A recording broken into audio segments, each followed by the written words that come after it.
হাই friends, স্বাগতম জনাইছোঁ আপোনাক আপোনাৰ ইউটিউব চেনেলটোলৈ। আন ভিডিঅ'বোৰৰ দৰে আজিও আপোনালোকলৈ 10টা অতি সাধাৰণ প্ৰশ্ন লৈ আহিছোঁ, যিকেইটাৰ উত্তৰ আপোনালোকে জানিব বুলি আশা ৰাখিলোঁ। প্ৰথম প্ৰশ্ন, ভাৰতৰ সংবিধানখন কোনে লিখি উলিয়াইছিল? ভাৰতৰ সংবিধানখন কোনে লিখি উলিয়াইছিল? Option A B R Ambedkar, B সংবিধান সভা, C doctor Rajendra Prasad, D এটাও নহয়।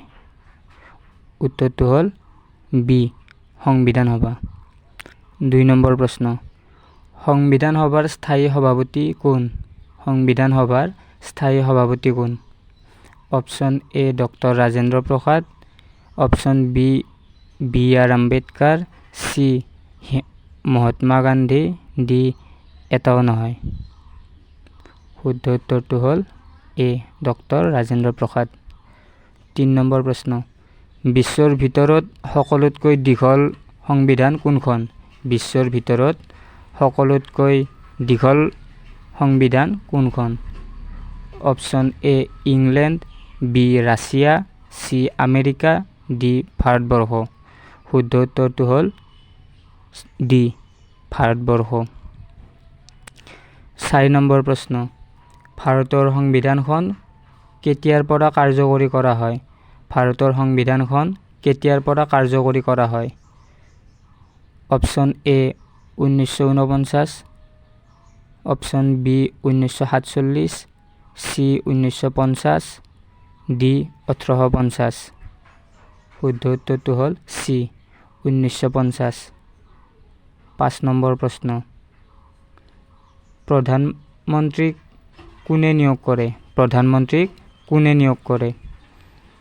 অপশ্যন এ মন্ত্ৰী পৰিষদ, বি ৰাষ্ট্ৰপতি, চি উচ্চ ন্যায়ালয়, ডি বিধানমণ্ডল।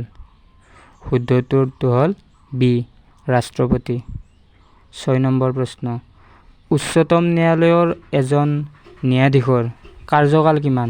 উচ্চতম ন্যায়ালয়ৰ এজন ন্যায়াধীশৰ কাৰ্যকাল কিমান? অপশ্যন এ 5 বছৰ, বি 62 বছৰ, চি 65 বছৰ, ডি 60 বছৰ। শুদ্ধ উত্তৰটো হ'ল চি 65 বছৰ। 7 নম্বৰ প্ৰশ্ন, উচ্চ ন্যায়ালয়ৰ এজন ন্যায়াধীশৰ কাৰ্যকাল কিমান? উচ্চ ন্যায়ালয়ৰ এজন ন্যায়াধীশৰ কাৰ্যকাল কিমান? অপশ্যন এ 65 বছৰ, বি 5 বছৰ, চি 60 বছৰ, ডি 62 বছৰ। শুদ্ধ উত্তৰটো হ'ল ডি 62 বছৰ। 8 নম্বৰ প্ৰশ্ন, EVM-ৰ সম্পূৰ্ণ ৰূপটো কি? EVM-ৰ সম্পূৰ্ণ ৰূপটো কি?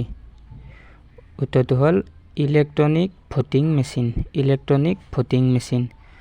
9 নম্বৰ প্ৰশ্ন, ভাৰতীয় জাতীয় কংগ্ৰেছ কিমান চনত গঠিত হৈছিল? ভাৰতীয় জাতীয় কংগ্ৰেছ কিমান চনত গঠিত হৈছিল? অপশ্যন এ 1848 চন, বি 1950, চি 1885, ডি 1880। শুদ্ধ উত্তৰটো হ'ল চি 1885 চন।